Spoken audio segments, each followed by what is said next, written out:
మరణమును అయి ఉన్నారు అంటాడు. నిజమే, ఒకప్పుడు నేను చీకట్లో ఉన్నాను, పాపములో ఉన్నాను, చీకటి సంబంధమైన పనులే చేశాను. అయితే ఇప్పుడు వెలిగించబడ్డాను. ఎవరి చేత వెలిగించబడ్డావు? క్రీస్తు రక్తము చేత వెలిగించబడ్డావు. ఆ విషయం నాకు అర్థమైతే క్రీస్తు రక్తము ద్వారా నేను వెలిగించబడ్డాను. అయితే నాలో పోరాటం ఉండాలి.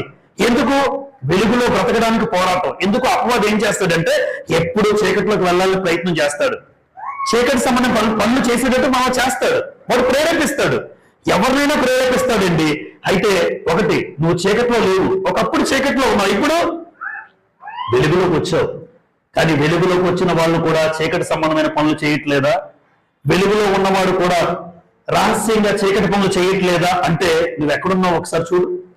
ఒక్కసారి నువ్వు చీకటిలోంచి వెలుగులోకి వచ్చాక ఆ వెలుగులో ఉండడానికి పోరాటం చేయాలి.